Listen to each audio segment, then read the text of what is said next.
Boa tarde, meus anjinhos, vocês, a minha classe, né, de 8º ano.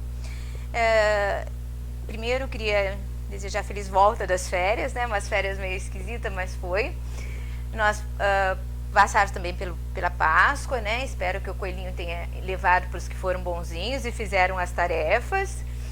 E hoje nós estamos voltando, tá? Nós vamos voltar naquele trabalho que a gente estava fazendo antes das férias, que eram as expressões algébricas, tá? Nas expressões algébricas, eu vou voltar a falar um pouquinho de monômio, para a gente ver a parte de monômios semelhantes. Então, os monômios, lembrando para vocês, ele tem duas partes, a coeficiente numérico e a parte literal. Vamos ver um exemplo aqui. 4x. 4 é o coeficiente numérico, o número, né, que nós temos, e depois nós temos o x, que é a parte literal, certo? Lembrando para vocês que o monômio é sempre um produto, então não vai ter sinal de mais ou de menos no meio dele. Ou vezes não precisa aparecer, tá? Mas monômio é a parte literal e o coeficiente numérico. Lembrando para vocês também, isso foi da aula anterior. Por exemplo, só o x, por exemplo, é um monômio, certo? Ele só tem a parte literal e o coeficiente numérico aqui é 1, porque 1 é um elemento neutro da multiplicação, ele pode aparecer em onde for, tá? Ele não precisa aparecer, mas eu sei que ele existe. Então, o coeficiente numérico aqui é o número 1.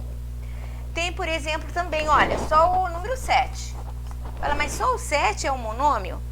Fala, o monômio tem que ser um produto? Sim, mas esse aqui nós podemos pôr qualquer letra, só que ela tem que ser elevado a 0. Então, por exemplo, meu coeficiente numérico aqui eu posso pôr o x, mas o x tem que ser elevado a 0. Então, vocês vejam que monômio, ele tem que ter a parte coeficiente numérico e a parte literal. Se ele tiver só a parte literal, o coeficiente numérico é o 1. Se ele tiver só o coeficiente numérico, certo? A minha parte literal seria qualquer letra elevado a 0. Porque daí qualquer número elevado a 0 também é um elemento neutro, certo? Então, isso aqui são os monômios. Isso nós já tínhamos visto a aula passada, mas só frisando mais algumas coisinhas para vocês. O que é importante, isso daqui vocês vão ver na página 87 e 88 do livro de vocês. Hoje, a parte que é mais importante dessa parte de monômios são os monômios ou termos semelhantes. Então, eu vou escrever aqui, olha, monômio semelhante.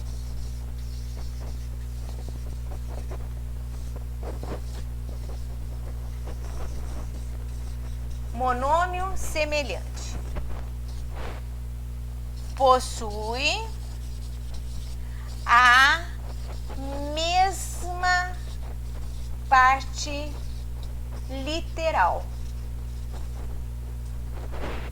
certo? Tem a mesma parte literal. Quer dizer que a letra é igual.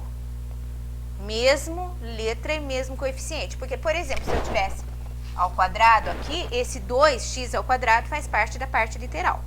Então, monômios semelhantes, por exemplo, eu vou poder juntar. Eu vou dar um exemplo para vocês aqui, olha. Se eu tiver 4x mais 5x mais 3x ao quadrado. Os meus monômios semelhantes é o 4x e o 5x. E, por exemplo, só o x também, se eu tiver só um x. Esses daqui eu posso juntar, porque eles são monômios semelhantes. Vocês falam assim, mas e o 3x ao quadrado? O 3x ao quadrado, olha, tem o 2 em cima da coeficiente da parte literal. Então, quando ele tiver um expoente, ele não é igual ao outro que não tem. Então, nesse caso, eu teria 4, 5, 9 e 10x. Certo? 10x mais 3x ao quadrado. Eu não posso juntar esses dois, porque eles não são monômios ou termos semelhantes. Então, eu só vou poder juntar ou quando eles tiverem a mesma parte literal, eles forem monômios ou tiverem a mesma parte literal, né? Não pode ser diferente. Se for y, se for ab, se for x só com x, ab com ab. Eu não posso ter a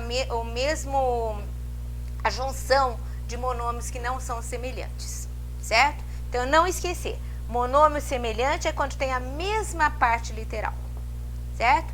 Então, façam em casa o exercício da página 87, 88, acho que na página 88 que tem uma sequência um pouquinho maior, e vocês vão ter lá no plural o meu e-mail, que vocês vão mandar diretamente para mim as tarefas, tá bom? Assim a gente pode corrigir e tirar dúvidas se vocês tiverem. Fiquem com Deus, até a próxima. Beijos.